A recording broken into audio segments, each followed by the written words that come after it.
entrepreneur that you look up to has gone through the same thing. And the reason that I have to bring some light to this is the fact that, the calls that I had, 3 of them in the past 5 days, the reason that those sort of people, they feel like they're all alone is because those phone calls that I had, those Zoom calls I had, they're not recorded, they're not publicized, they're not put on the internet. No one brags about it, no one publishes them, and it's like, there's not a million views on the entrepreneur that wants to give up.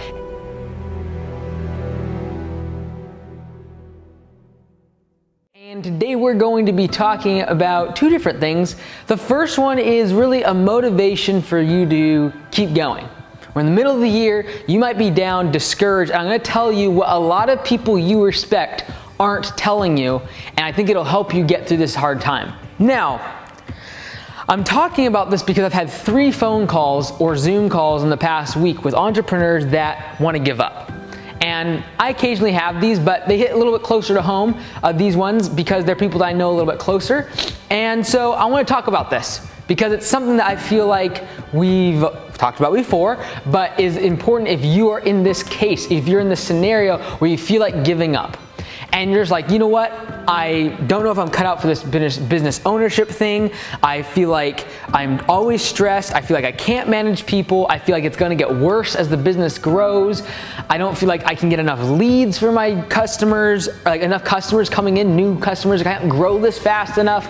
I don't have the skills or the abilities to know how to manage this business. It's growing too quickly. It's not growing it's not growing fast enough. I'm worried about when the winter comes, or I'm worried about when the summer comes, or I'm worried if this employee leaves, I'm worried about these new employees that I have to train. There's just a multitude of things that we get overwhelmed with as business owners. And it could be emails, like, coming back after a long day's worth of work and seeing 100 emails that you have to now address, and you're late. It's late in the evening and you're tired and you're worn out. And the last thing you want to do is keep working. Especially when those people are complaining and asking for this and asking for that and asking why you weren't there on time, and you're just frazzled.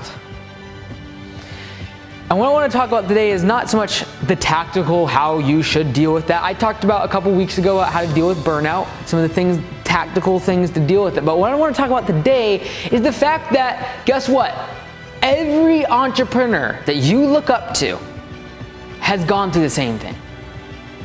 And the reason that I have to bring some light to this is the fact that, the calls that I had, 3 of them in the past 5 days, the reason that those sort of people, they feel like they're all alone is because those phone calls that I had, those Zoom calls I had, they're not recorded, they're not publicized, they're not put on the internet. No one brags about it, no one publishes them, and it's like, there's not a million views on the entrepreneur that wants to give up and just feels like miserable. No one wants to share that. No one wants to make that public. On social media, it's all about, hey, let's look good and let's look like we got everything together and like we know what we're doing. And guess what?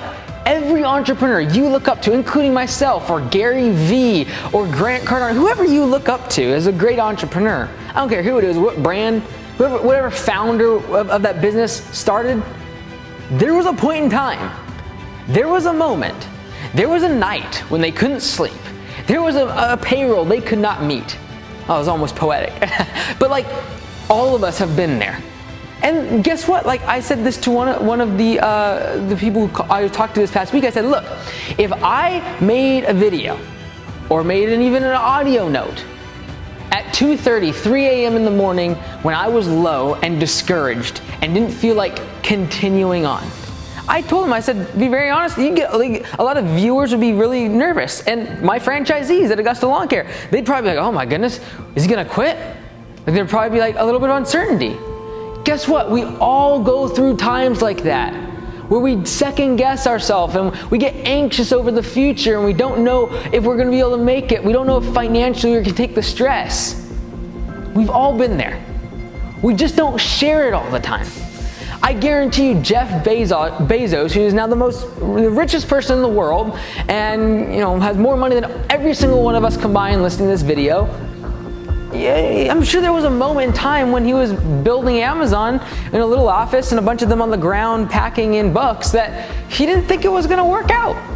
And maybe he couldn't make payroll. Maybe he was worried about the future prospects of the business. Maybe he didn't think that he'd be able to pivot outside of books. Maybe he thought that the book publishers were going to stomp out Amazon. And look where they are today.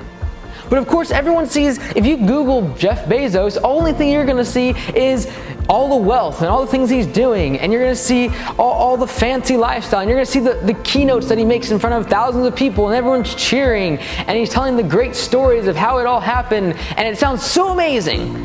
And then you have to turn YouTube off, you have to turn that off, and you're now stuck in your world of being a business owner, feeling distressed, feeling alone, feeling confused, feeling anxious, feeling stressed, and then it starts becoming a physical manifestation of what's going on in your head, and now you begin to worry and fret, and now it begins to affect your relationships, it affects your physical health, and now you're no longer working out, now you're gaining weight, now you're eating bad foods, and now all of a sudden the snowball becomes so big, and people lead to burnout, they lead to overexhaustion, they can't sleep, they have to go onto meds, and things just continually get bigger.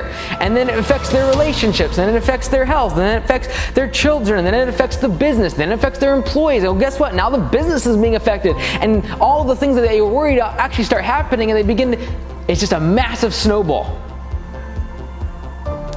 And I just want to say today, I'm not trying to fix that. I'm just trying to say that we've all been there. And whether you're on the Facebook group, and you just see everyone else in your industry doing so well. You go to an industry meetup of your local competition, and it just seems like everyone's doing so well. They're talking about the new equipment they bought, the new employees they got, the big job they have.